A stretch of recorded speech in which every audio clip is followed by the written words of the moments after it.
صباح الفل عليكم يا لعيبه، في فيديو جديد، فيديو اسطوري كالعاده. النهارده معانا سهره الحصول على اللاعب هالاند من الفتحه المجانيه. وعايز كمان اقول لك في بدايه الفيديو لازم تكون منزل التطبيق اللي بيزود معانا نسبه الحظ اثناء تفتيح الباكجات. هكون دلوقتي سايبهولك تحت في الوصف وفي الكومنتات المثبته.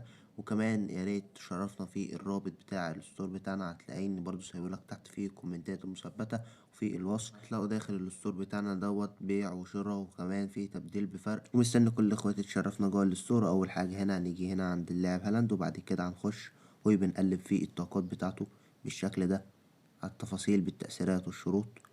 وزي ما انا دخلت لازم ارجع بنفس الطريقة بالشكل دوت.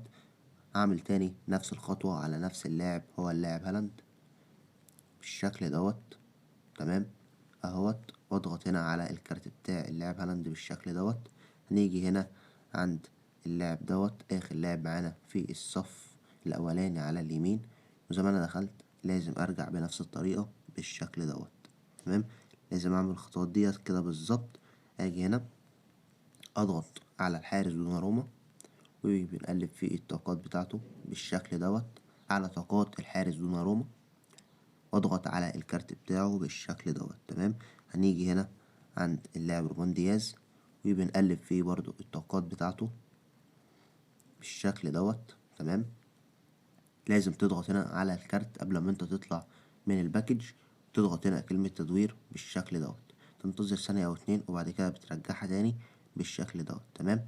بعد كده هطلع برا الباكج، وبعد كده مشاهدة الكل. هبتدي هنا اضغط عند اللاعب هالاند على الكارت بتاعه فقط، مش بقلب فيه الطاقات اول مرة. وادي ديت كده تاني مرة معانا بالشكل ده. وادي ديت تالت مرة معانا اهوت. وديت رابع مرة معانا، بتتعمل 5 مرات على اللاعب هالاند. وادي ديت خامس مرة معانا بالشكل دوت. تمام. هنيجي هنا عند دوناروما اول مرة. تمام. تاني مرة معانا بالشكل دوت. وادي ديت تالت مرة معانا. دوناروما 3 مرات، هالاند 5 مرات. وهنا برضو عندنا اللاعب روبون دياز أول مرة بالشكل دوت. تمام. بس انت لازم تتقل عليها بالشكل ده، يعني شايف، بنتظر ثانية أو اتنين، وبعد كده ببتدي أرجع الكارت تاني وأدوس كلمة عودة. تمام بالشكل ده. وادي ديت تالت مرة. بعد كده هعمل لنا كلمة تدوير بالشكل دوت.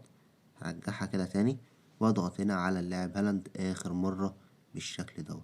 وبس كده يا لعيبة، هي دي السهرة بتاعت النهاردة. أتمنى إنك تستفاد. لايك، شير، اشتراك في القناة بتاعتنا. كان معاكم من قناة سيف فوزي. وبس كده، سلام يا لعيب.